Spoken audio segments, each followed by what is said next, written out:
श्री स्वामी समर्थ।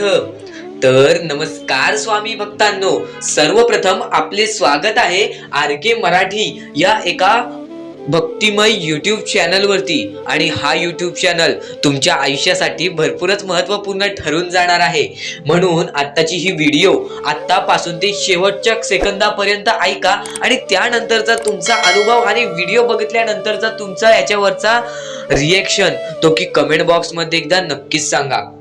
पण आजची ही व्हिडिओ स्वामींनी नक्की आपल्या जीवनातली मोहमाया काय रचवलेली आहे, आपल्या परमेश्वरांनी आपल्यासोबत काय खेळ खेळलेले आहे आणि आपला परमेश्वर आपल्याकडून काय मागतो आणि आपल्याला आपल्या आयुष्यामधून काय करायला पाहिजे की आपल्या सर्वात मोठ्या इच्छा सुद्धा पूर्ण होऊन जातील, असे प्रश्न भरपूर लोकांना पडतात। आणि आता तर भरपूर लोकांना असे प्रश्न पडतात की स्वामी नक्की आहेत की नाहीत, स्वामी हे आपल्याला साथ देत आहेत की नाहीत।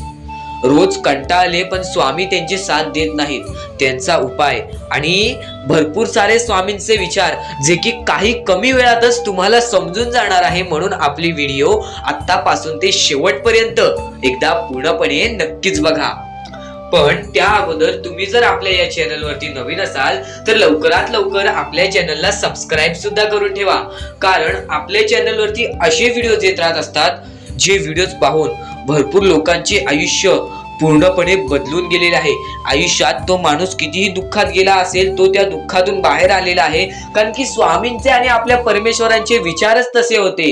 स्वामींचे आणि आपल्या परमेश्वरांची शिकवणच तशी होती।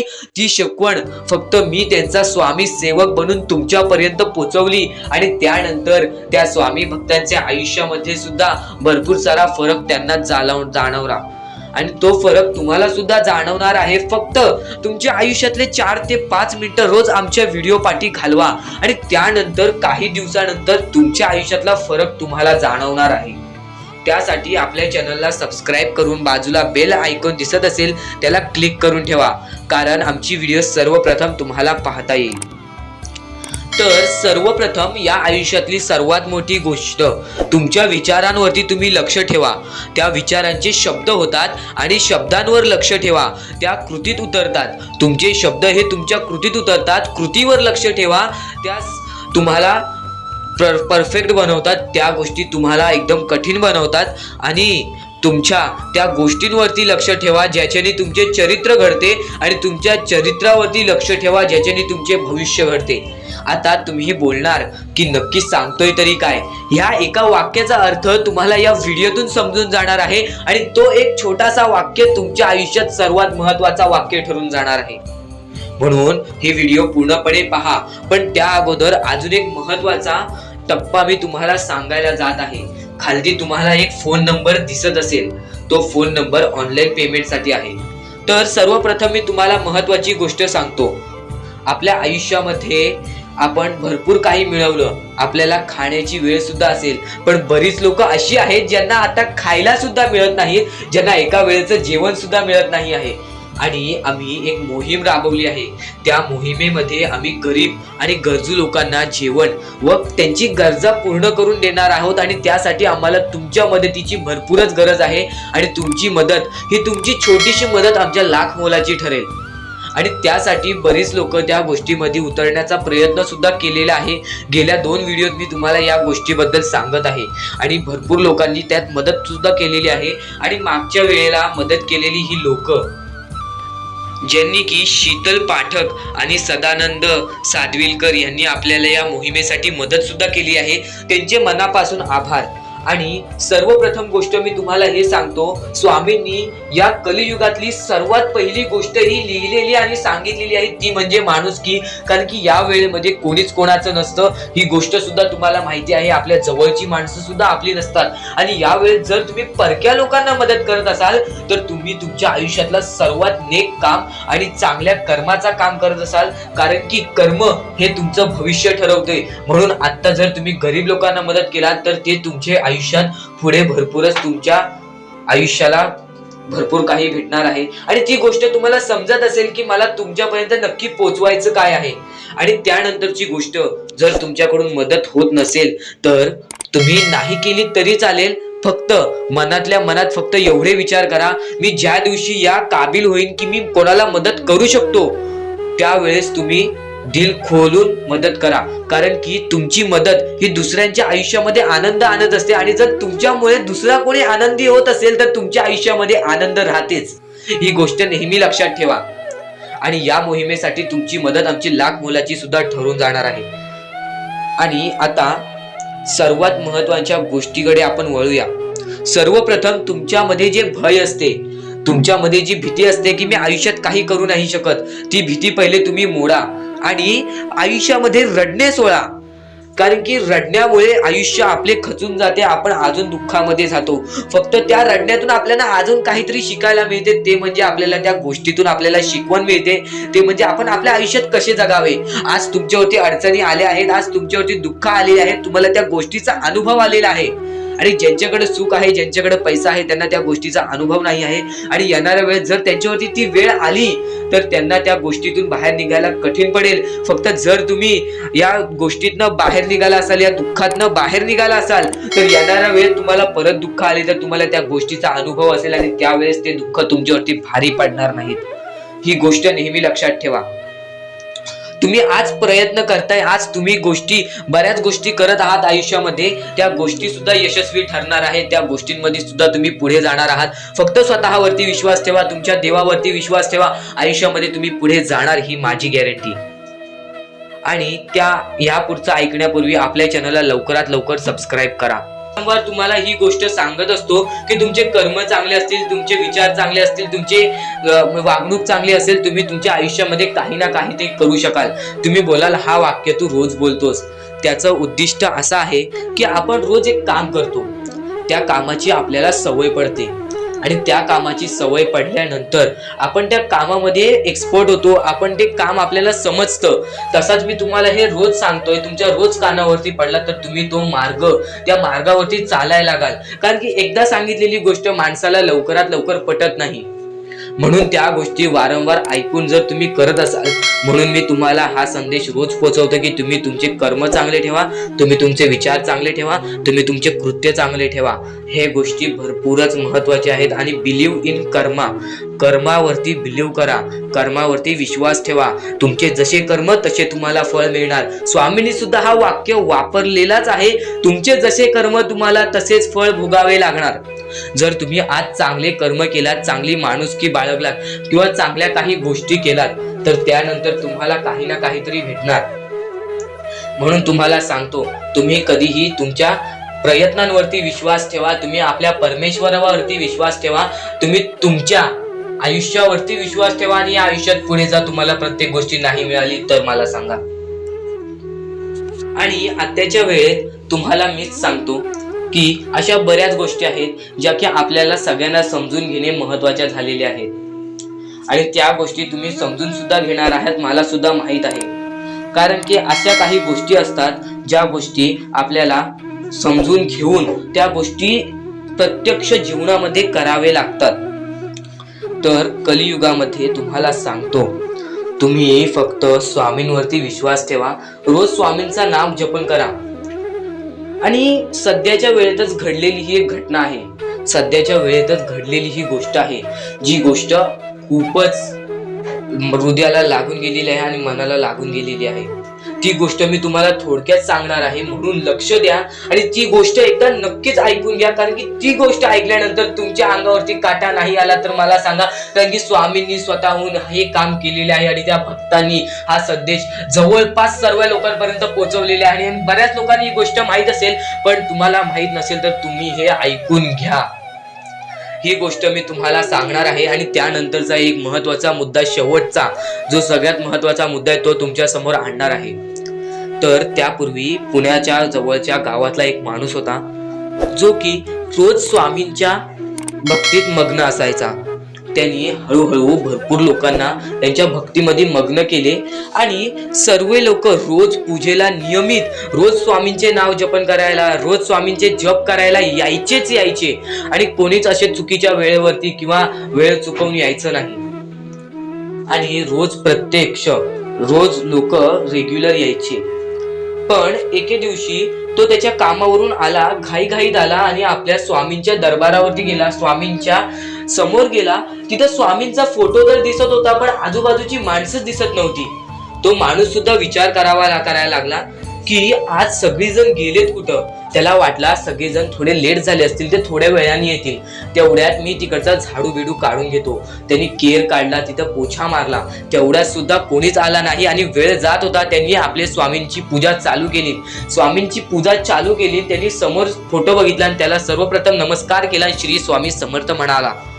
त्यानंतर घडलं काही असं जे घडल्यानंतर तुमच्या सुद्धा अंगावरती काटा येईल आणि तुम्हाला सुद्धा असं वाटेल की हा, स्वामींचे चमत्कार असे असते का. हे विचार पण तुमच्या मनात येणार नाहीत, कारण की स्वतः स्वामी त्याच्या समोर आले. ते कसे आले ते सुद्धा एकदा ऐकून घ्या. तो पूजा करायला लागला, तेवढ्यात त्याला असा भास झाला की त्याच्या पाठी कोणीतरी आहे. तो पाठी लक्ष द्यायला लागला तर त्याला एक उंच असा माणूस दिसला. त्यांनी त्याच्या चेहऱ्याकडे नीट बघितले नाही. तो पूजेत होता, त्यांनी पुढे बघितले. तर त्यानंतर तो आरती बोलायला लागला. त्यानंतर तो पूजा करायला लागला. परत पाठी बघितला, तो माणूस गपचूप उभा होता, हात खाली करून. तो जरासा माणूस त्याकडे रागाने बघितला त्यांनी की स्वतः स्वामींसमोर उभा आहे. फक्त स्वामींसमोर उभा असून ना आरती बोलत आहे, ना पूजा करत आहे, ना कोणता जप करत आहे, ना स्वामींचे नाव घेत आहे, ना नमस्कार करत आहे. त्या माणसाला आला राग, तरी पण तो पुढे बसला. त्यांनी आपली मनोकामना पूर्ण केली, त्यांनी आपले जप पूर्ण केले, त्यांनी आपली पूजा पूर्ण केली आणि पाठी बघितला आणि त्या माणसाला बोलला, तू असं काय करतोस. तो वरती जो बघतोय पण तो उंच होता, त्याला त्याचा चेहरा नीट दिसत नव्हता. तू असं काय करतोयस. स्वामींच्या समोर उभा आहेस, तू स्वामींना नमस्कार कर. तरी सुद्धा त्यांनी नमस्कार केला नाही. तर ह्यांनी शेवटला स्वामींचे नाव जपायला पुढे बघितले. श्री स्वामी डोळे बंद केले. श्री स्वामी समर्थ म्हणाला. तेवढ्यात बघतोय तर काय, समोरच्या फोटोतून स्वामींचा फोटोच गायब. नुसती ती फ्रेम स्वामीच्या समोर होती आणि तो माणूस बघून चकित झाला की समोर स्वामींचे फोटो आहेत तरी कुठं. आणि तेवढ्यात त्या माणसाने पाठी बघितले. पाठी तो उंच पुरा असा माणूस सुद्धा नव्हता. तो चकित झाला, नक्की घडतंय तरी काय माझ्यासोबत, नक्की मी काय करतोय, नक्की मी कोणत्या भ्रमात आलोय. तेवढ्यात त्यांनी परत पुढे बघितला तर प्रत्यक्ष समोर स्वामींचा चित्र होता, स्वामींचा फोटो होता आणि पाठी बघतोय तर तो माणूसच गायब होता. तो तिथं स्वामींसमोर बसून रडायला लागला. डोळ्यातून अश्रू काढले की स्वामी, हा कसला तुमचा चमत्कार. तुम्ही माझ्या समोर आलात, तुम्ही माझ्या जवळ आलेलात, तरी सुद्धा मी तुम्हाला ओळखू नाही शकलो. तर मी कोणताच भक्त नाही, मी तुमचा भक्त बोलण्याच्या लायकीचा नाही. फक्त त्यानंतर त्याला समजला की त्याची पूजा ही स्वामींपर्यंत पोहोचली, म्हणून स्वामींनी त्याला दर्शन दिले. त्यानंतर तो धन्य झाला. तो स्वामींसमोर हात जोडून त्यांनी नमस्कार केले की स्वामी, मी तुमचे भरपूरच आभारी आहे की आज तुम्ही स्वतःचे दर्शन मला द्यायला आलात. आणि तेवढ्यात तो माणूस पाठी गेला, सगळीकडे शोधायला लागला की तो माणूस गेला तरी कुठे, तो माणूस गेला तरी कुठे. तो माणूस काय त्याला भेटला नाही. त्यानंतर त्यांनी पक्का ठरवला की हा भ्रम होऊ शकतो, फक्त एकदा होऊ शकतो, दोनदा होऊ शकतो, तीनदा होऊ शकतो, चौथ्यांदा सुद्धा तो भ्रम होऊ नाही शकत. म्हणजे ते स्वतः स्वामी होते आणि हा क्षण स्वतःहून तुमच्या समोर झाला असता तर तुम्हाला कसे वाटले असते ते कमेंट बॉक्स मध्ये मला एकदा नक्कीच कळवा. ही गोष्ट त्या माणसासोबत घडली. तो माणूस सुद्धा रडायला लागला. त्यानंतर तो आतमध्ये परत गेला तर तिथे बघतोय तर काय सगळी माणसे तिथेच होती पूजा करत. तर तो माणसाने त्याला विचारला, तुम्ही कधी आलात. तर ते माणूस म्हणाले, तुम्ही नव्हतात, आम्ही सगळेजण इथं पूजेत होतो. तो माणूस बोलला, नक्की माझ्यासोबत काय घडलं. आणि नंतर तो काहीच त्यांच्या समोर बोलला नाही. रात्री जाऊन पत्नीला सांगितलं की असं असं माझ्यासोबत घडलं. त्या पत्नीने सांगितलं आणि ही गोष्ट आपल्याला सर्व स्वामी भक्तांपर्यंत पोहोचवायला पाहिजे. तर ती गोष्ट आज तुमच्यापर्यंत तुम्हाला ऐकायला येत आहे की स्वामी हे त्यांच्या भक्तांसाठी चमत्कार करतात, त्यांच्या आयुष्यामध्ये काही ना काहीतरी करतात, त्यांना कोणत्या ना कोणत्या प्रकारे अनुभव आणून देतात की स्वामी हे तुझ्या सोबत आहेत, तू फक्त तुझ्या मार्गावरती चालत राहा. त्या माणसाला सुद्धा तो दांडगा अनुभव आला आणि त्या माणसाने हा अनुभव सर्वांपर्यंत पोहोचविला. आणि हा अनुभव ऐकल्यानंतर लोकांचा स्वामींवरचा विश्वास अजून अटूट झाला. तर असं काही घडलं त्या माणसासोबत आणि तुमच्या आयुष्यामध्ये सुद्धा असे काही स्वामींचा अनुभव आला असेल, तो अनुभव सुद्धा आम्ही लोकांपर्यंत पोहोचवण्याचा प्रयत्न करू. तो अनुभव सुद्धा मला खालती जाऊन एकदा नक्कीच सांगा की होय मला सुद्धा असा एक अनुभव आलेला आहे, ज्या अनुभवाने मी स्वामींवरती विश्वास अजून पक्का करून टाकला. असा कोणता अनुभव असेल तर कमेंट बॉक्स मध्ये एकदा नक्कीच कळवा. तर ह्या अनुभवानंतर तुम्हाला एकदम महत्त्वाच्या मुद्द्यापर्यंत नेण्यापूर्वी आपल्या चॅनलवरती नवीन असाल तर लवकरात लवकर सबस्क्राईब करून ठेवा, कारण की येणारे व्हिडिओज हे भरपूरच तुमच्यासाठी महत्त्वपूर्ण ठरून जाणार आहेत. म्हणून लवकरात लवकर आपल्या चॅनलला सबस्क्राईब करूनच ठेवा. तर आता महत्त्वाचा मुद्दा आपण आपल्या मुद्द्याकडे वळूया. माणूस कितीही खचून गेला असेल, कितीही दुःखामध्ये असेल, तुम्ही तुमच्या आयुष्यामध्ये प्रयत्न करताय ह्याला भरपूरच महत्व आहे. जर तुम्ही तुमच्या आयुष्यामध्ये प्रयत्नच करत नसाल, जर तुम्ही तुमच्या आयुष्यामध्ये कोणतेही कामच करत असाल तर तुम्ही तुमच्या आयुष्यामध्ये अयशस्वी होणारच. आणि ही गोष्ट तुम्हाला सुद्धा माहित आहे, तरी सुद्धा बऱ्याच स्वामी भक्तांनी ह्याच चुका केल्या. त्यांच्या आयुष्यामध्ये ते अयशस्वी झाले, त्याच्यानंतर त्यांनी ती गोष्ट, तो मार्गच सोडून दिला. तर हे नाही, स्वामी असे का करतात? कारण की तुम्हाला त्या गोष्टीतून काहीतरी शिकून घ्यायला हवे, म्हणून स्वामी अशा स्वतःहून गोष्टी घडवतात ज्या गोष्टी आपल्याला काहीतरी शिकवून जातात. तर कोणतीही गोष्ट घडली तर त्यातून तुम्हाला कोणतीही गोष्ट शिकून घ्यायला पाहिजे, कोणताही मार्ग शिकून घ्यायला पाहिजे की या मार्गाच्या समोर आपल्याला कसा जायचं आहे, या संकटाच्या सामोरे आपल्याला कसं जायचं आहे. तो त्या संकटाबद्दल रडत बसायचं नाही. स्वामींनी हा स्वतःहून सांगितलेला संदेश आहे की कोणतेही संकट आले तर त्या संकटाच्या सामोरे जाण्याचे बळ आपल्यामध्ये ठेवायचा आणि नंतर तो लक्षात ठेवायचा की त्या संकटाला मी सामोरे कसं गेलो. कारण की स्वामी एकदाच तसे संकट आणतात आणि त्यानंतर तुमच्याकडे एवढा अनुभव आलेला असतो की परत तो संकट आला तर त्या संकटाला तुम्ही सोप्या प्रकारे पार करून जाता. आणि बरेच लोक म्हणतात की नाही, माझ्या आयुष्यात असे संकट आलेले आहे, ते संकट येऊन नंतर माझे आयुष्य पूर्णपणे बर्बाद झाले. तर तुमचे आयुष्य बर्बाद नाही झाले. तुम्ही तुमच्या आयुष्यामध्ये काहीतरी केलात, तुम्ही तुमच्या आयुष्यामध्ये काहीतरी शिकलात. ही गोष्ट नेहमी लक्षात ठेवा की संकट हे तुमच्या आयुष्यामध्ये स्वतः स्वामी आणतात, कारण की तुम्हाला अनुभव यायला हवा, तुम्हाला तुमच्या जीवनाचा, तुमच्या आयुष्याचा अनुभव यायला हवा आणि या दुनियामध्ये भरलेल्या मोहमाया तुम्हाला समजायला हवी. म्हणून स्वामीने तुमच्यापर्यंत तो अनुभव आणलेला, तो संकट तुमच्या समोर आणलेला. तर आजच्या व्हिडिओ मधून तुम्हाला मी बऱ्याच काही अशा गोष्टी सांगितल्या आहेत, त्या गोष्टी मला असे वाटते तुम्हाला समजले असेल. आणि त्या गोष्टी तुम्हाला समजल्या असतील तर कमेंट बॉक्स मध्ये एकदा नक्कीच कळवा. आणि तुम्ही आतापर्यंत जर शेवटपर्यंत व्हिडिओ पाहत असाल तर आपले मनापासून धन्यवाद. आता चला तर आपण भेटूया एका नवीन आणि वेगळ्या व्हिडिओ मध्ये. तोपर्यंत त्या अगोदर आपण स्वतः 5 वेळा, तुम्ही सुद्धा डोळे आत्ताच बंद करा आणि नुसतं ऐका आणि 5 वेळा श्री स्वामी समर्थांचं नाव घेऊया. आणि त्यानंतर तुम्हाला बघा किती चांगले वाटते. तर आपण एका सोबत स्वामींचं नाव घेऊया. श्री स्वामी समर्थ, श्री स्वामी समर्थ, श्री स्वामी समर्थ, श्री स्वामी समर्थ. अहो श्री स्वामी समर्थ.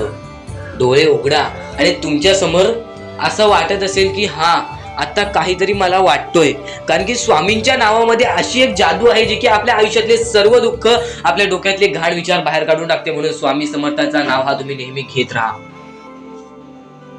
मला असे वाटते आजची व्हिडिओ तुम्हाला समजून गेलेली असेल, पण ह्याच्याहून महत्त्वपूर्ण पुढची व्हिडिओ असणार आहे, पुढची व्हिडिओ ठरणार आहे. म्हणून आपल्या चॅनलला लवकरात लवकर सबस्क्राईब करून ठेवा. चला तर मित्रांनो, आपण भेटूया एका नवीन आणि वेगळ्या व्हिडिओ मध्ये. तोपर्यंत धन्यवाद.